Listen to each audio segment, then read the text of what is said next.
Hey everyone, before we jump in, a quick note. We're going to be at ACCE in New Orleans. And if you're a listener of the show, we would love to say hi in person.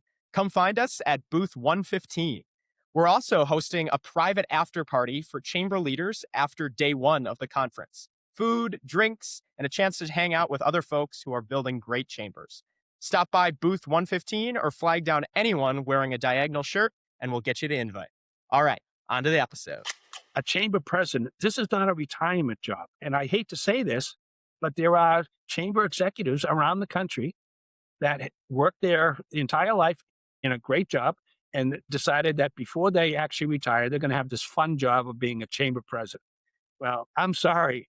Chamber presidents today need to have like their first job, to that sense that I want to make a difference. It's important that other chamber executives realize that you just can't worry about fundraising or membership drives. You need to be part of the community where people know the chamber as a community organization, not as a necessarily just a business organization.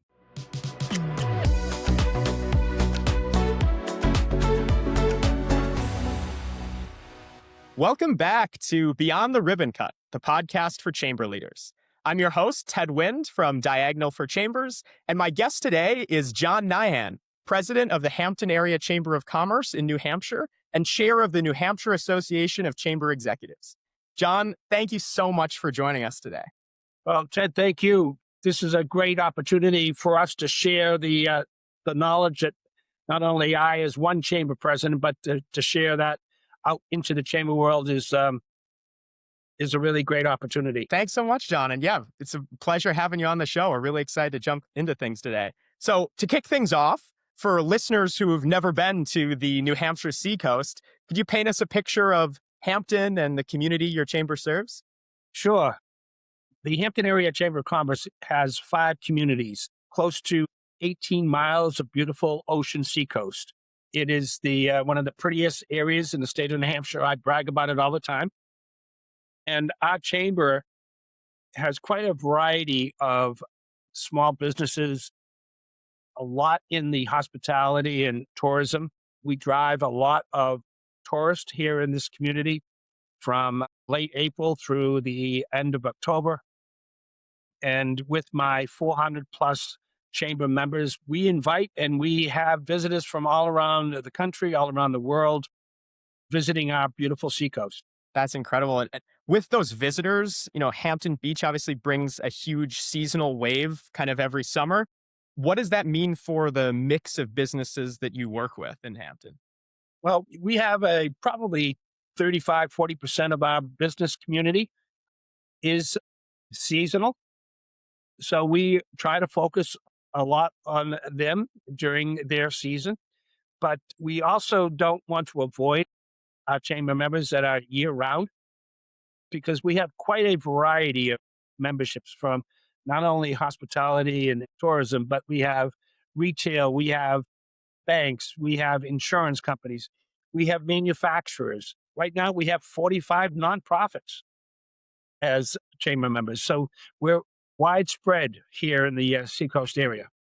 That's absolutely incredible. And as far as kind of the team size that you're using to manage all those members, like how big is the kind of chamber staff here for the listeners at home? Well, fortunately, I have a limited staff, but they're a great staff. I have right now 5 employees, counting myself. And then we also have a seasonal staff because we have a information center at the beach for the summer. So that is staffed with 3 individuals that welcome approximately 10,000 tourists every summer. Wow, that's incredible. That's incredible. Love that tight-knit team there. Before we jump into kind of the heart of the episode, obviously I really want to touch on, some of the workforce programs and student initiatives you've been doing at the chamber. But before we dive into all that, I'd love to share a little bit more about you, John, with the chamber folks listening. You came into the chamber world after a decent career in HR and kind of the talent development world. How did that path kind of lead you to running a chamber? Interesting you bring that up because my entire career has been in the area of HR, both domestic and international. My last corporate job, I was responsible for 8 different countries, over 5,000 employees. So I was out of the country more than I was in the country. But all during that period of time, my specialty was employment, recruitment, retention. And so, come into the chamber world, I really felt an important component of the chamber was to make sure that workforce was taken care of. The future of our workforce is highlighted. And so, during my time here, my primary focus, other than ribbon cuttings and business after hours and tourists and everything, is really around workforce. And that's how I got into really focusing in on career pathways and extended learning opportunity programs, et cetera, et cetera. I love that. I love that. And part of the thing I think that's so interesting about your story is a lot of times when chamber leaders hear workforce, they go right to the job fairs and hiring events. But you went upstream to students and schools. What made you decide that education and career pathways belonged at the chamber and not just a responsibility of the schools? I think as I speak for many out there in the chamber world, because I've been involved with a number of national cohorts, what they call, with other chamber members, is the fact that a chamber of commerce, and I learned this a long time ago when I was first hired, and that was from a senator from here in New Hampshire when he called me on my first day and he said, John, he says, just remember one thing. When you work and play and live in a community, you also have to be 100% involved in that community. And that's something that I've listened to and reminded myself of every single day. And the chamber has to play a role in the community. And one of those roles is workforce and education. They come hand in hand. We look at the educational component right now. College enrollment is down. The business community has to play a major role. Just my high school alone, the high school that falls in my jurisdiction. Last year, they graduated 350 students. 45% of them did not go off to a 4-year college. So the question is to all of us, what happened to those 45%? Where are those students? What are we doing to help those students in career training? And that's where the pathways come in. And why is the chamber uniquely positioned to connect those students with local careers? I think the chamber is connected because, first of all, we're connected with the community. That means the people that live in this community know about the chamber. So there's families involved. The educational system is well known to the chamber because of our involvement with working with high school students. And even now, we're starting to work with middle school students in terms of career awareness, which is that first step between right before career pathway is the career awareness. And I think one of the things that the chamber realizes is that we don't want to take over the educational system.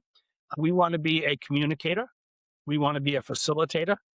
And then when things are up and moving, we want to be an advisor. But we have a very important role because the business community really needs to understand the role of education and, more importantly, the role of education when it comes to career readiness. Mm-hmm. 100%. I think that's really interesting because I think a lot of chambers might be a little bit afraid to step on toes, especially when it comes to these kind of spaces. But I really like what you said there, how you're trying to keep your role focused on being that communicator, facilitator, and then the advisor piece. I think that's really, really crucial there. Another piece I wanted to ask on this, you went through the US Chamber Foundation's Business Leads Fellowship in their kind of early initial cohort.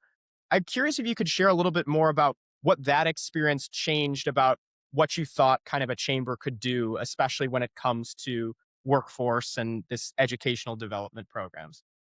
3 months after I was hired at the chamber, I got an email from the U.S. Chamber Foundation. It was a group email to everybody in the country, and it asked if anybody was interested in being part of a cohort that had to do with education and workforce. And that being important to me, I said, well, I'm going to try it, but they're not going to pick me because I'm only 3 months into this job. And I have this very small chamber in the seacoast of New Hampshire.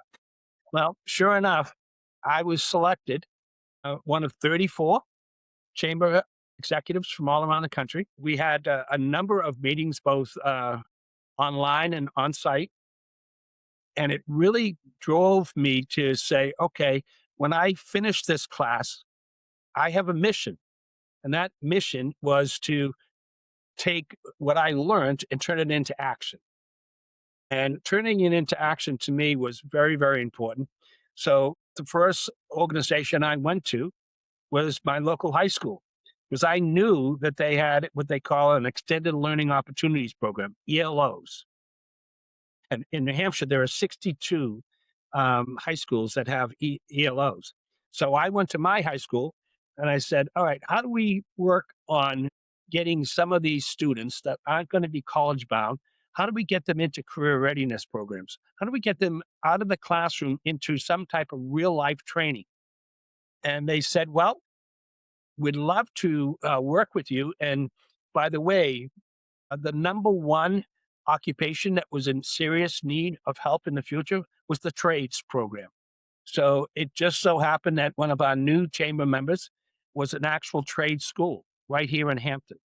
And so we brought them in involved and they said, yeah, we'd love to train some students from the high school and give them an awareness of electrical, plumbing, heating, etc.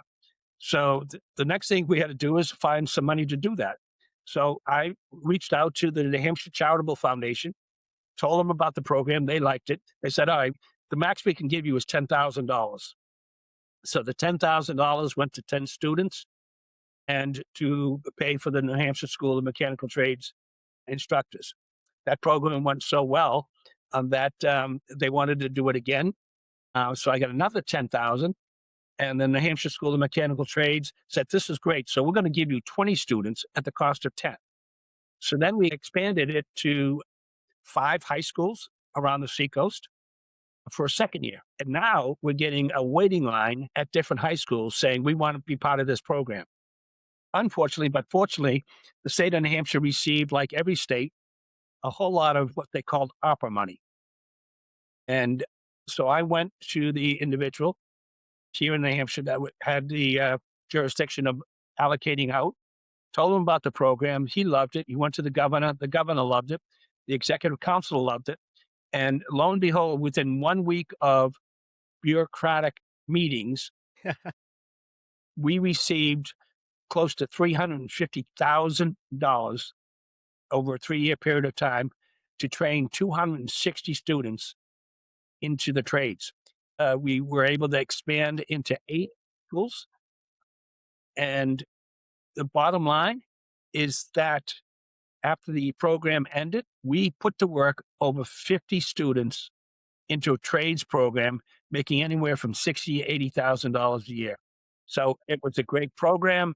Um, we're still right now in the process of looking at funding to continue the program, but it works. And I think one of the things that I'm proud of is that we actually have a statistic at the end of the program.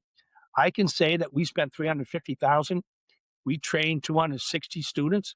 A lot of them uh, might go off to a community college to learn a particular trade, but we also placed 50 students in jobs right after high school. So that to me is a kind of a proven fact. That's absolutely incredible. And this is all part of the kind of like broader, this is the Pathways program, correct? That Yep. you're running? Yep. So a piece with that, I mean, as you mentioned, I think first off, that's an incredible story. And I think something a lot of chamber leaders at home listening in can take a lot of confidence in the fact that you didn't have to start it with 50 members and 50 students and state funding. Like you slowly built it up 10 students at a time, 10 students at a time, 10 students at a time until, it was able to be noticed by the New Hampshire government. I think that's really, really incredible there. The other piece that I want to touch on is a program like this has a lot of cooks in the kitchen, right? Schools, trade schools, employers, the state. How do you get everybody rowing in the same direction when you have so many stakeholders in a big program like this? I think one of the things that we get involved with the schools because they want to identify opportunities through their guidance counselor office to say, look at Johnny or Jane, they're not going to be equipped to go to a 4-year college, but we want to do something for them so that when they graduate from high school, they're not just, going home and hanging out at home.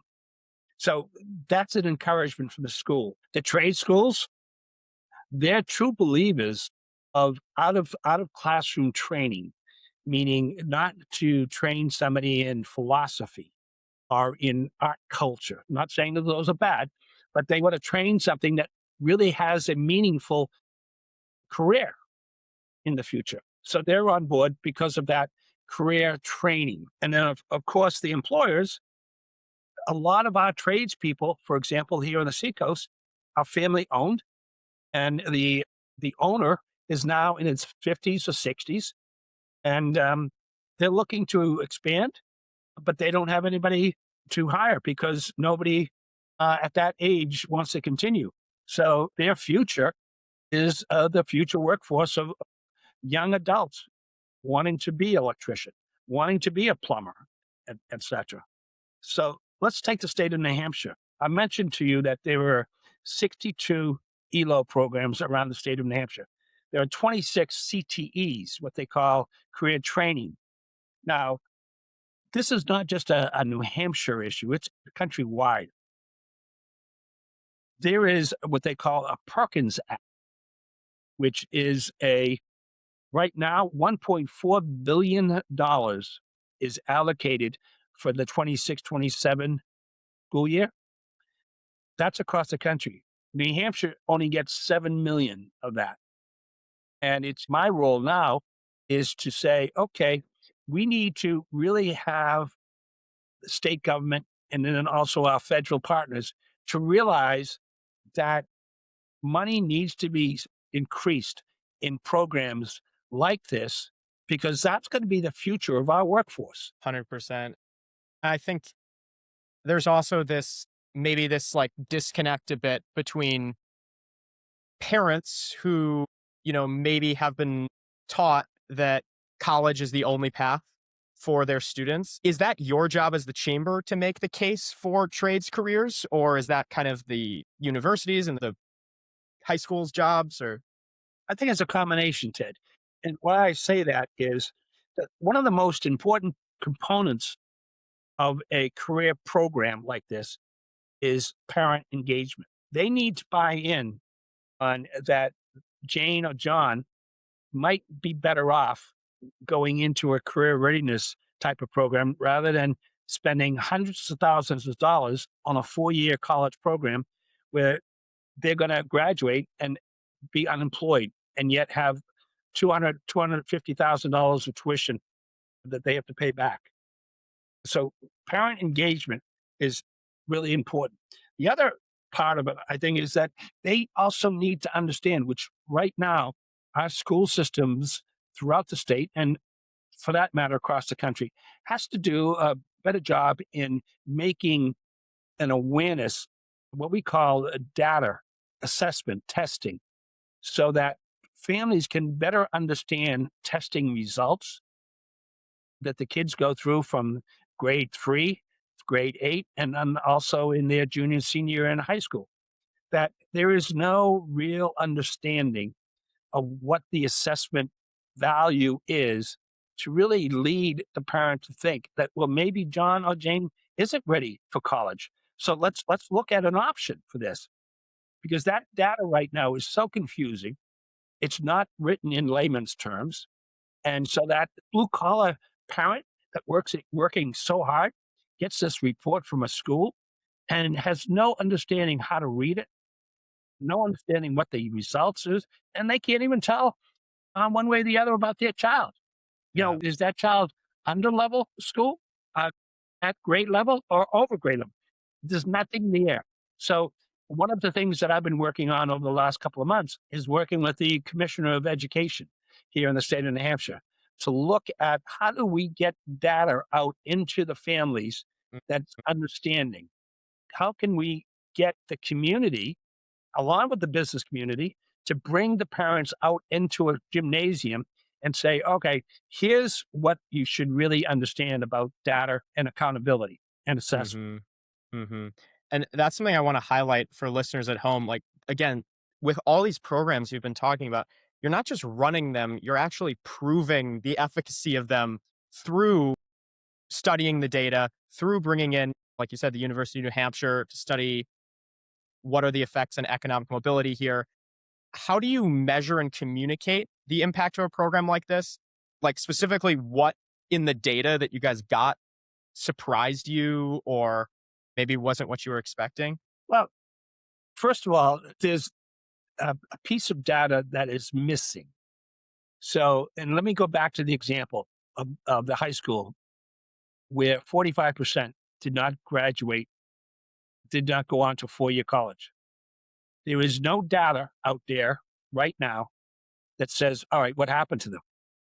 So the data needs to follow not only after the last day of the school, but they have to follow it into where that person goes, because that's the only data that's going to be important to see exactly what's happening to these kids. And I think just results alone, when you have kids getting jobs, listening to both the business community, their parents who realize that it's better for them to become an apprentice in a trades program versus going off and majoring in philosophy. Those are the proven facts. But yet, there's still a lot of data information that's missing for us to build a case that this out of school training has to be an important component in an individual's educational plan. Mhm. 100%. And I just wanna bring it back to kind of working on this work while, of course, being a chamber. These kinds of programs can take years, if not decades, to really show fruit, bear fruit, and pay off. How do you keep your board bought in along the way? Especially, like I said, when these programs can take multiple years. I think, first of all, you need, for any chamber to get involved in some of the things that I'm involved in, you need 100% support from the board of directors. And fortunately, knock on wood, I have that support. And one of the things that I think is really important, and you mentioned earlier, what advice would I give to chamber executives? That advice is, yes, it's important that we spend a lot of time on membership drives, on events, and all the other fundraising stuff that we need to do to be able to pay for our chamber operations. But over and above that, a chamber president, this is not a retirement job. And I hate to say this, but there are chamber executives around the country that worked their entire life in a great job and decided that before they actually retire, they're going to have this fun job of being a chamber president. Well, I'm sorry. Chamber presidents today need to have like their first job, to that sense that I want to make a difference. And I think that's the important thing. And I think that's where my board sees where I come from. You know, I'm old, but I'm not over that right hand side of the bell curve yet.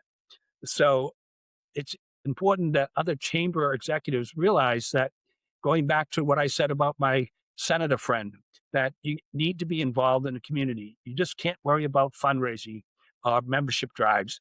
You need to be part of the community where people know the chamber as a community organization, not as a necessarily just a business organization.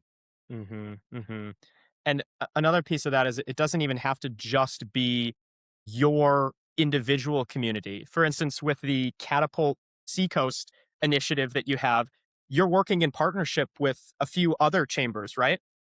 How does that kind of, multi-chamber network work? And could you expand a little bit more on kind of how you got that program started and worked with other chambers in collaboration on that?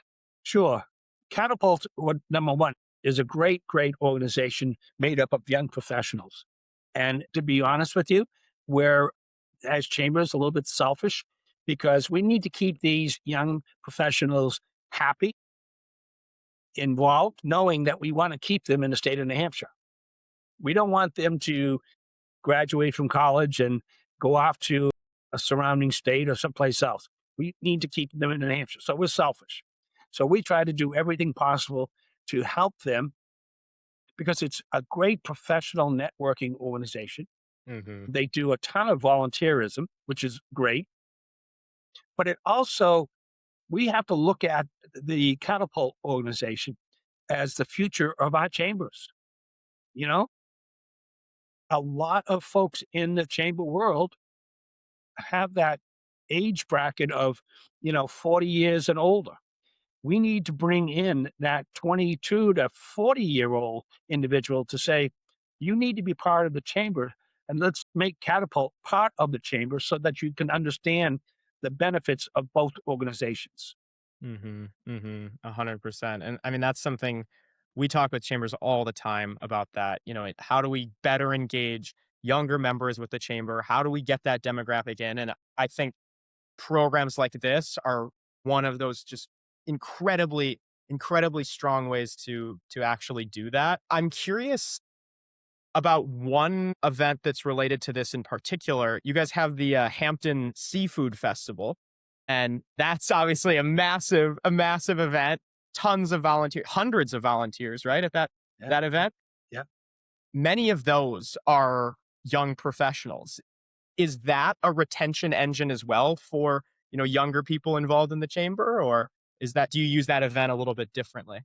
No, of course. Well, first of all, we're going on our 36th year of our seafood festival. It's the largest festival in the New England states. We have it over 3 days. We average about 80 to 100,000 people that will come to Hampton Beach for that weekend. We have over 500 volunteers that we need to operate a variety of different things within the festival.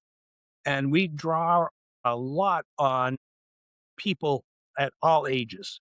And one of the things that we love is the young groups that join. And not only, young professionals like Catapult, but we draw from the high schools where, for example, we have a group of volunteers that help with traffic control, and that's the high school ROTC. Well, they dress up in their uniforms and they look very important. And so that one of the things that is beneficial to us and to the community is that as part of the volunteer programs, we give out close to $30,000 in donations to these different groups that volunteer their time for that weekend. It's a great festival. It's great for our community. It's a big economic development project for us. It keeps businesses open after Labor Day. And the great thing about it is that our reputation is now that we have people contacting us in January, February of each year. Can you tell us when the seafood festival is? We want to get tickets in advance. Can you tell us the hotels that we can stay in? So we're getting people as far away as Texas and Arkansas coming to Hampton Beach strictly for the seafood festival. Wow. Wow. That's absolutely incredible. And I'm really just in awe of all the incredible events and programs you guys, despite being a smaller chamber, have been able to put on.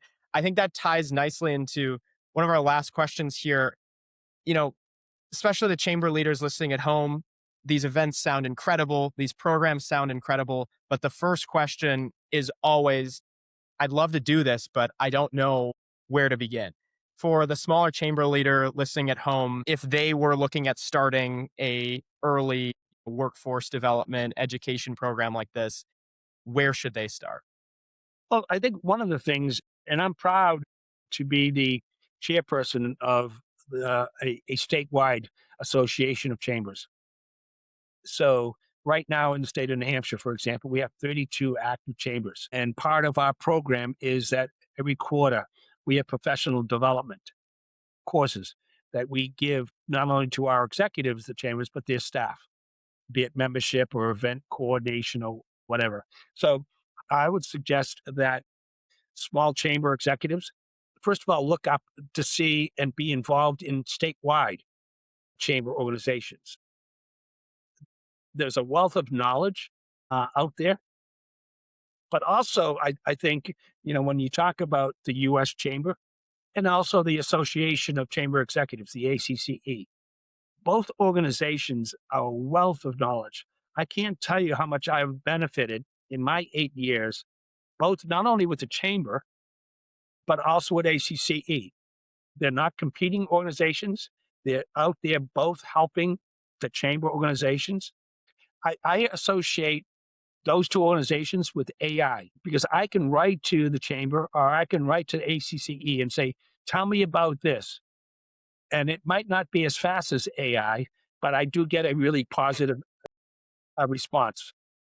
I love that. I love that. And speaking of ACCE, I want to make sure before we wrap up that we give the listeners at home who might be attending a chance to learn a little bit more about the session that you're going to be leading. So, if you want to share a little bit more about that, it's called ACC Foundation Showcase Education and Talent Development. What should listeners at home know about that talk and who should be in the room? Well, one of the things I'm excited about is, and this is not your typical session where you get up on a stage and you get anywhere from 50 to 100 people sitting down in chairs and stuff. This is kind of like what I call a trade show, job fair, where there's going to be 4 or 5 of us spread out in a room, and we each will have our own little table, and people will walk around and want to know about what my thoughts are about this and that. So although it's not going to be a speech because it's going to be a challenge when people will come up and I'm in the middle of something and somebody else will come up. And so I would kind of jump into all kinds of conversations.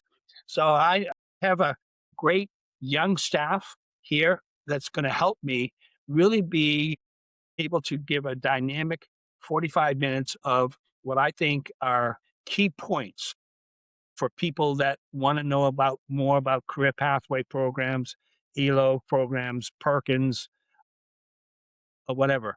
So I'm excited about it. It's going to be a great experience for me. And I hope that the takeaway will be that when people leave that session, they'll go home and say, I want to do something like that. I love that. I love that. I think, the stuff that we talked about on this episode, plus that session, is maybe there's no better preparation for a chamber leader listening at home to be able to actually go in and, launch one of these programs themselves. Again, I just want to say thank you so much, John, for coming on today. This was a really fantastic episode. What I love most about this entire story is just it shows that chambers don't have to wait for someone else to build a talent pipeline in their community. You can start, you can go first as the chamber. So, again, if you want to learn more about the incredible Hampton Area Chamber of Commerce and John and the great work he's been doing there, you can check out their information at the link in the description below. And to everyone listening, thanks again for tuning in to Beyond the Ribbon Cut. We'll see you on the next episode.